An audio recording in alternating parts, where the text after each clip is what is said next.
Inflation is the enemy of the average man, and it's the enemy of society as a whole. A piece that you recently wrote is titled Inflation and Social Decay, Rising Prices and Falling Values. And here in the United States, whether it's at the grocery store or the mall or restaurants or airports or anywhere you turn, people really are finding inferior goods and services yet at higher prices. I mean, everyone sees that now.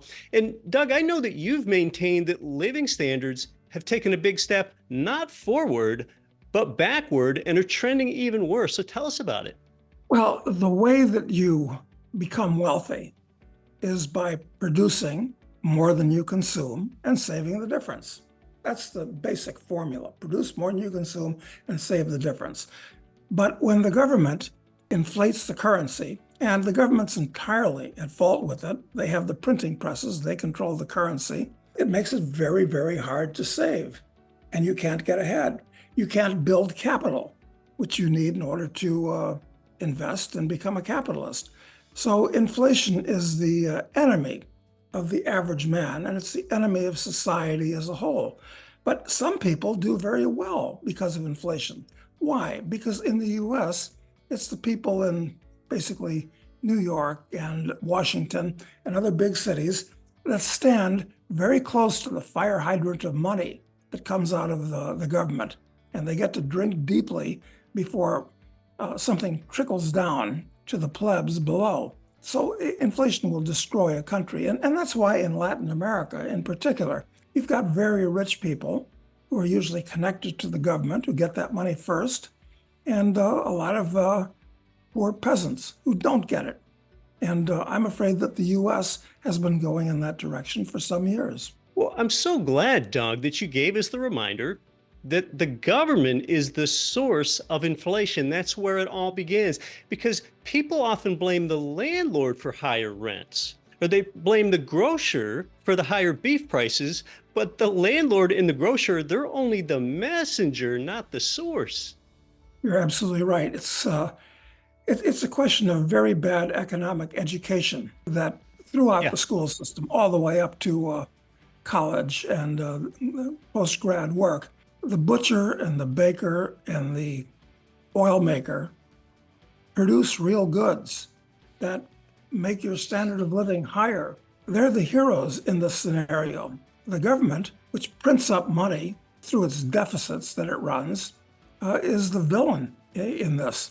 And I never cease to be amazed and shocked how people look at politicians to be their saviors. Right. They're heroes. They're not. They're the villains in this piece. They serve no useful purpose. And the same goes for most of these agencies that they set up, which, once again, make things easier for the guys on top that have capital, that have political connections, that can hire the lawyers, hire the accountants to twist things in their favor. It makes it very hard for the little guy who can't jump over the hurdles that are put up by regulation, as well as taxes, as well as inflation. Tell us about how inflation erodes ethical standards. Yeah, well, that's a problem too, because if you can't trust money, the validity of contracts becomes questionable. If you borrow, it's terrible in a country like Argentina. If you borrowed 100 pesos from me and only gave it back to me next year, it'd be worth half as much. But you'd say, hey, here's your 100 pesos. But you're subtly cheating the person that you borrowed the money from. Right. And it erodes trust. Not only that, but inflation tends to make the banking system unsound for a number of reasons. If you can't trust your bank, you really can't trust any financial institutions. Money is the lifeblood of a society. It represents everything that you want to do and want to provide for other people in the future. And if the government destroys your money, it's destroying your future life. And that erodes trust. It makes people think in terms of, I want it all and I want it now.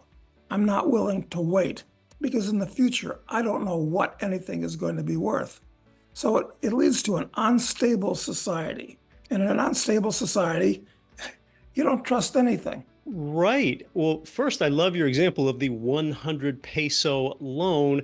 I mean, how would one know how much interest to charge in a runaway inflationary environment? Because some people don't realize that high inflation also means more volatile levels of inflation, and banking and lending really break down. Doug, I've got my own example or two about how inflation introduces unethical behavior. When the big wave of inflation started to hit in 2021 and 2022 in the United States, my favorite cold brew bottled coffee, which I drank because it had good ingredients in it, rather than raising the price on that with inflation, they replaced their higher quality sweeteners in my cold brew coffee, like stevia and monk fruit extract, with a junky sucralose sweetener. They could keep their price the same that way. They sure didn't point out that they substituted a junkier sweetener. And really, this is another form of inflation called skimpflation. That was pretty sneaky behavior here. You're absolutely correct, Keith. And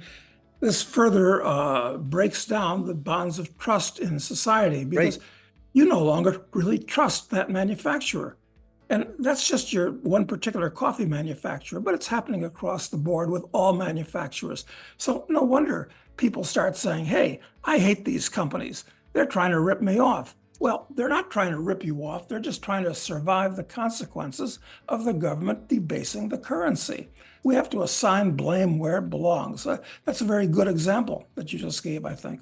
Yeah, and I think another way that inflation introduces unethical behavior is, say that there are two different manufacturers of wine and they're each selling their bottle of wine for $20. Then the currency supply doubles.